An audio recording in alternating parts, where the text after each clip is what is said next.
Head I, Ministry of Social and Family Development, Mr. Seah Kian Peng.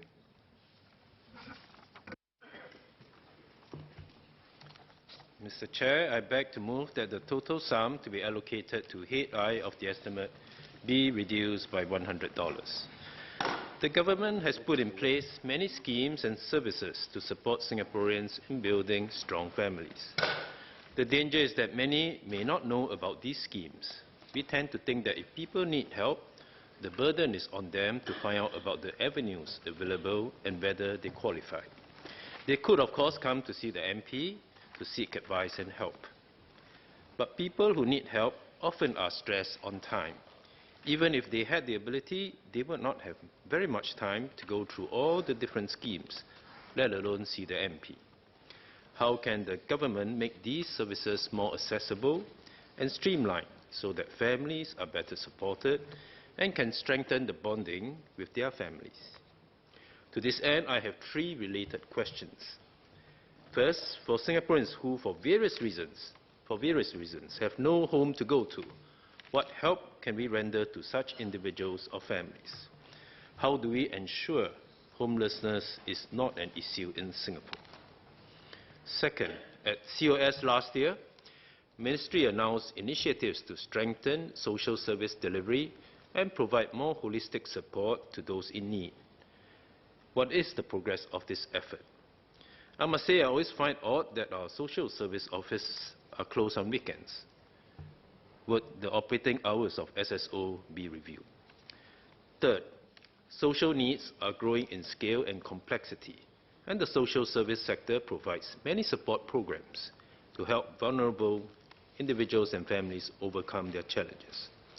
How will the Ministry continue to ensure there is funding available to run these critical programs? In answering these three questions, I want to say up front that I know the government has many schemes in place already. The deeper question I want to ask is, do people find the scheme easy to understand? Can they generally understand the rules? Let me ask this specifically. One of the most important actions we can think when building a strong social compact, in my mind, comes from all Singaporeans sharing a universal dream, a dream of fresh possibilities, that if we are down and out, we have a chance to climb up and do better.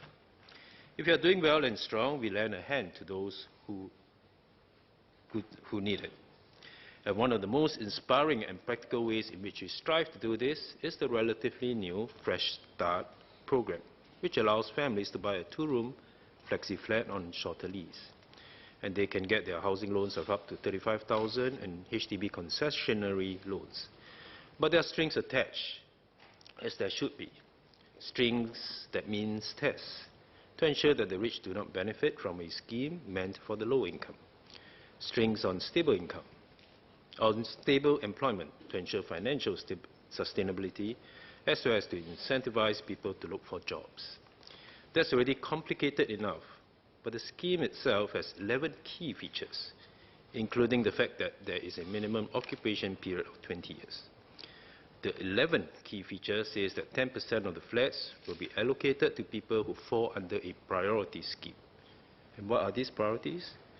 There's a link to the 7 schemes: PPS, MGPS, PCPS, TCPS, Assist, TPS, and SPS.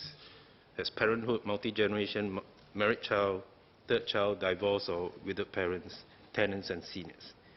And these 7 then are multiplied across 3 different flat types. I think I shall stop here because I think I've shown that the schemes are useful, but also very complicated, not easy to navigate for anyone. I make the point about the complexity of HDB rules not to ask for them to be made fewer, but for their application to be simpler. So I suggest that MSF and MND to set up a joint scheme and produce a magic mix.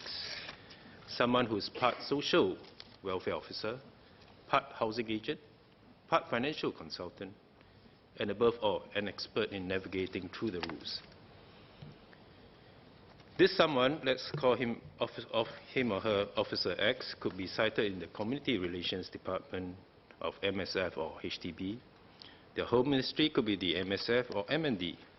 They should take as their model the IOs of MCI, where they develop domain expertise in housing matters, but also speak to the specific needs of the ministries and agencies where they are sent.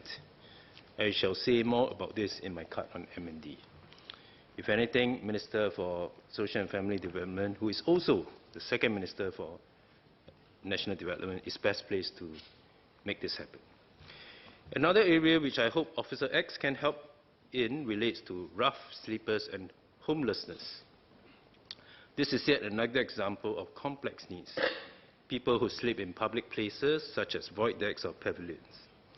Some of them are not known to any social service agencies or had declined government assistance.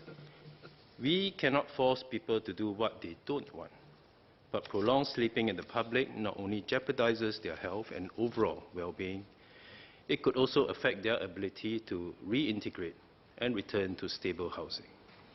So what is the ministry, or how does the ministry feel about this group of people? And what are we doing about the root causes of their resorting to sleeping in public places? What is the ministry going to strengthen support for homeless people who decline assistance? Thank you.